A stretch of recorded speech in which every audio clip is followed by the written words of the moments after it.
कौन डॉक्टर ऐसे करता है कि मैं वहाँ लेबर रूम में तकलीफ़ में मर रही थी और ये बार बार ओपीडी के पेशेंट देखने जा रही थी। इसने जो 4 घंटे मेरी डीएनसी की उसमें मेरा ब्लड बिल्कुल ख़त्म हो चुका था, 4 पॉइंट पे चला गया। मेरे घर वालों ने कहा कि क्या हुआ है, तो इसने मुझे स्टिचेस भी नहीं लगाए। मेरे घर वालों को कहा इसको फ़ौरन आप यहाँ से उठाएं। इतनी बेदर्दी से इसने अपनी क्लिनिक में वहाँ से मुझे निकाला, क्योंकि मुझे तो बिल्कुल होश ही नहीं था। हम लोग पटेल गए, जब पटेल गए तो वहाँ पे मेरी हार्ट बीट बिल्कुल बंद हो चुकी थी और मेरी कंडीशन बहुत ख़राब थी।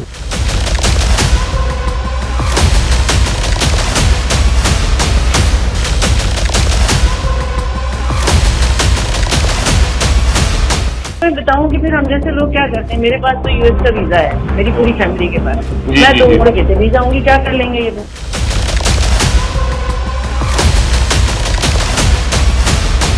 क्या आपने कभी किसी माँ को रोते देखा है? नहीं, वो माँ नहीं जो बच्चे के रोने पर जाग जाती है, बल्कि वो माँ जो बच्चा देकर अपनी जिंदगी लुटा चुकी है। हम आपको दिखाएंगे ऐसे ही दुखों की एक कहानी, एक माँ के इंसाफ की पुकार। वकुआ गुलिस्तान जौहर कराची का है, एक ऐसा क्लिनिक जिसका नाम मिशा मेडिकल सेंटर है, जहाँ एक नौजवान माँ अपनी पहली जच्चगी के लिए आई थी। अपनी जिंदगी का सबसे बड़ा नुकसान उठाकर चली गई। डॉक्टर साहिबा का नाम डॉक्टर तशबा जमील, 24 साल तजुर्बे का दावा, लेकिन ना आईसीयू, ना खून की सहूलत और ना इमरजेंसी प्रोटोकॉल्स।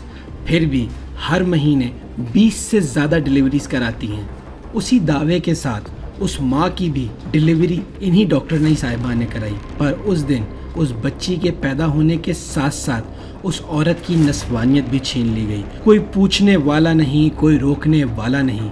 क्या तमाम कुछ जानते बूझते किसी औरत की इजाज़त के बगैर उसकी बच्चेदानी को निकालना जायज़ है? क्या आप जानते हैं कि उस औरत ने अपने 3 दिन आईसीयू में गुजारे और वो मरते मरते बची? क्या आप जानते हो कि डॉक्टर ने क्या कहा? अगर मसला हुआ तो हम अमेरिका चले जाएंगे, हमारे पास तो अमेरिका के वीज़े हैं। आप खुद सुनिए वो मुतासरा खातून इस केस के हवाले से क्या कह रही है, उसके साथ क्या जुल्म हुआ है, उसके ऊपर क्या बीती है। अस्सलाम वालेकुम। जैसा कि मैं आज बका न्यूज़ के ज़रिए अपनी आवाज़ को आला अफसरान तक पहुंचाना चाहती हूं, और मैं शुक्रगुज़ार रहूं मुज़म्मिल शेख सर की, जिन्होंने मेरी आवाज़ को बुलंद किया है।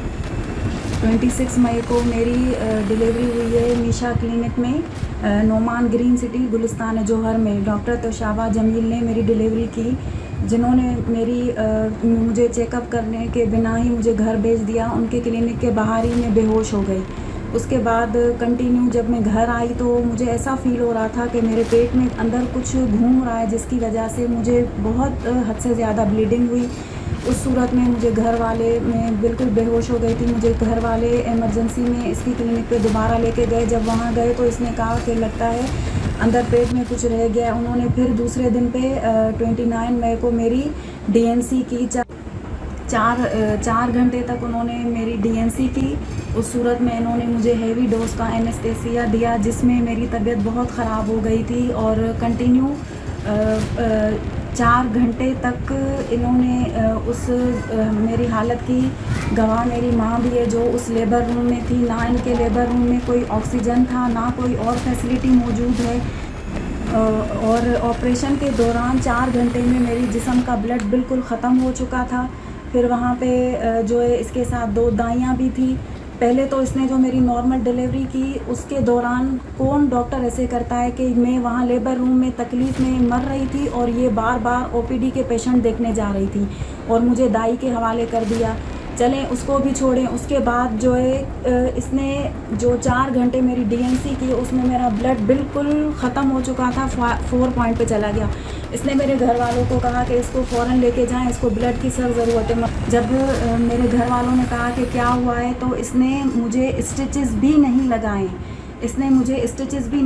इसने ऐसे ही मेरे घर वालों को कहा इसको फ़ौरन आप यहाँ से उठाएं और जिना लेके जाएं, क्योंकि इसको ब्लड की बहुत सख्त ज़रूरत है। जब हम लोग, मेरे घर वालों ने कहा कि हम इसको जिना क्यों लेके जाएं, आपका पेशेंट है, आप इसको सही करें। तो इतनी बेदर्दी से इसने अपनी क्लिनिक में वहाँ से मुझे निकाला, क्योंकि मुझे तो बिल्कुल होश ही नहीं था। अगर मेरी कंडीशन ऐसी हो गई थी इसके पास 4 घंटों के बाद के, मैं अपने पैरों पे खड़ी होने के भी काबिल नहीं थी। वहाँ पे इसकी क्लिनिक पे एम्बुलेंस आई है, एम्बुलेंस ने मुझे उठाया है। इसने कहा इसको जिना लेके जाओ। हम जिना गए, जिना वालों ने मेरा केस नहीं लिया। उन्होंने कहा इतनी क्रिटिकल कंडीशन है, आप सुबह तक वेट करें, हम ब्लड का अरेंज नहीं कर सकते, इसको फ़ौरन ब्लड की ज़रूरत है। उसके बाद हम लोग पटेल गए। जब पटेल गए तो वहाँ पे मेरी हार्ट बीट बिल्कुल बंद हो चुकी थी और मेरी कंडीशन बहुत ख़राब थी। वहाँ पे भी मेरा केस कोई नहीं ले रहा था। उसके बाद जब वहाँ पे हम लोग गए, उन्होंने फ़ौरन ब्लड का अरेंज किया है। मुझे 7 बोतल ब्लड की चढ़ी हैं। उसके बाद 3 दिन में ICU में पड़ी थी। मुझे आला अफसरान तमाम उन लोगों से बस मेरा ये अर्ज़ करती हूँ कि क्या हमारे मुल्क में इंसानी जान की कोई कीमत नहीं है? ये क्लिनिक नहीं है, ये हॉस्पिटल नहीं है। इसने एक दुकान कमाई का ज़रिया बनाया है। ये इसमें इस औरत में बिल्कुल इंसानियत नहीं है। इसका जो मैंने रूप देखा है, इसको इंसान जान की कोई कीमत नहीं है, सिर्फ इसको अपने पैसों से गर्ज है। मैं चाहती हूँ कि इसकी क्लिनिक बंद हो। जितनी अजियत इसने मुझे दी है, मैं अपनी ज़बान से तो आपको बता भी नहीं सकती। इसने तो मेरी ज़िंदगी ख़राब कर दी, मुझे कहीं का भी नहीं छोड़ा। मैं चाहती हूँ मुझे इंसाफ मिले और हर उस औरत के लिए जिसके साथ ये आए दिन ऐसा। तमाम आला अफसरान से मेरी गुजारिश है कि इसकी दुकान को बंद करवाया जाए। सेम जैसी सिचुएशन इसने मेरी की है, जो हालत इसने मेरी की है, शारा फैसल पे मैंने अपनी NC कटवाई है। वहाँ पे भी अगर आप जाएं, आप देखें, सेम वहाँ पे भी 2 केस इसी के नाम से इसकी NC कटी हुई है। मैं गुजारिश करती हूँ आप सबसे कि ये जुल्म इंसानी जानों पे बंद करवाया जाए। आए दिन ये केस ख़राब करती है और पता नहीं उन केसों को ये कैसे रफ़ा दफ़ा करवा देती है, मगर मैं चुप नहीं रहूँगी। इसने जो मेरे साथ जुल्म किया है, इसने मुझे डिप्रेशन का मरीज़ बना दिया है। मैं अकेले कमरे में बैठ नहीं सकती, इसने मेरी हालत ख़राब कर दी है। जब डॉक्टरनी साहिबा से उनका मौक़िफ़ मालूम करने के लिए हमारे नुमाइंदे ने कॉल किया और उनसे पूछा इस सब के बारे में, तो उनका क्या कहना था ये भी मुलाहिज़ा कीजिए। अब तो कुछ नहीं है सर, मुझे थाने से भी कॉल आई थी। मैं उन्हें बताकर आ गई थी सारे कि भाई देखिए मेरा प्राइमरी सेटअप है, सारे इनके बच्चे मेरे पास होते हैं। देखो मुझे थाने बुलाया था उन्होंने, मैं सब कुछ रिटर्न पर लिख कर आ गई। मैंने तो आपसे ये पूछने के लिए किया है कि ये कंप्लेन आई। तुम जो भी हो मेरे बेटे, देखो जो कुछ भी था, जो भी है, वो मैं एक तो रिटर्न में लेकर आ गई और दूसरा कोई ऐसी चीज है नहीं। 24 साल से मेरे बेटे 24 साल से प्रैक्टिस कर रही हूँ, अल्हम्दुलिल्लाह इसकी रेपुटेशन है। सर मेरे पास OPD में बैठ के तो देख लो, एक दिन अल्लाह का एहसान है, रब का एक करके 22 बच्चे पैदा किए हैं। तो मैंने इनको ये जो भी था, हो सकता है तुम्हारे जान पहचान वाले हो, जानने वाले हो, मुझे नहीं पता कि तो मीडिया तक कैसे गया, ये क्या हुआ। 12 जो भी है, इनको मैं कह रही थी कि मैंने बैठ के इनको समझाऊंगी कि ऐसा बेटे मामला, आप जिन्हा में अगर एक दिन गायनी के वार्ड में चले जाए ना, तो हजारों ऐसे केस होते हैं जिसमें हमें यूट्रस, हमारा डिसीजन होता है कि यूट्रस निकलेगा जब ब्लीडिंग नहीं, ठीक है। और दूसरी चीज, मेरे पास से जब बच्ची गई स्टेबल हालत में गई थी, कोई ऐसा वो नहीं था। वहाँ जाके पटेल जाके उन्होंने उसका यूट्रस वगैरह निकाला है।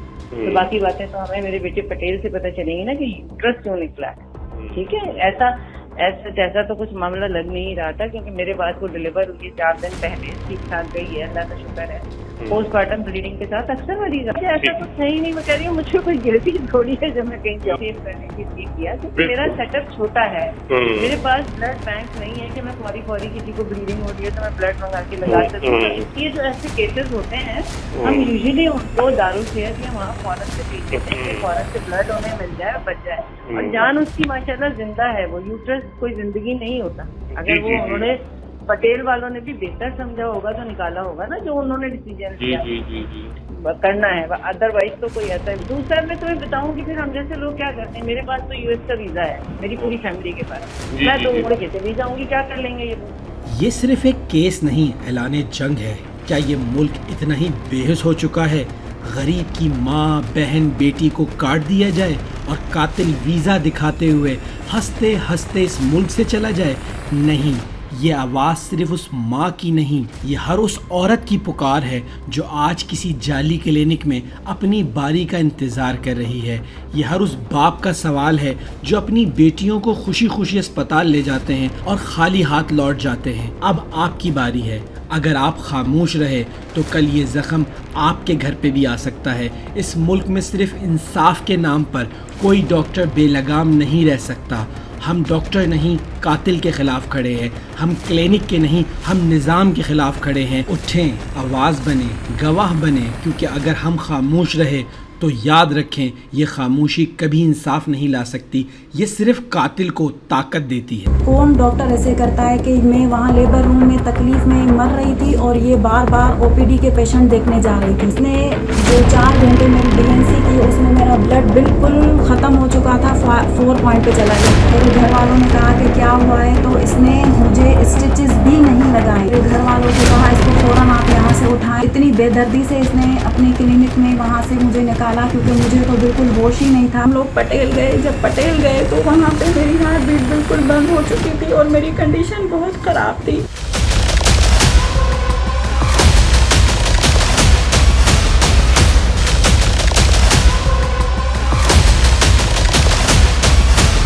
मैं बताऊं कि फिर हम जैसे लोग क्या करते हैं, मेरे पास तो यूएस का वीजा है, मेरी पूरी फैमिली के पास। मैं 2 उम्र के थे, वीजा जाऊंगी, क्या कर लेंगे ये लोग।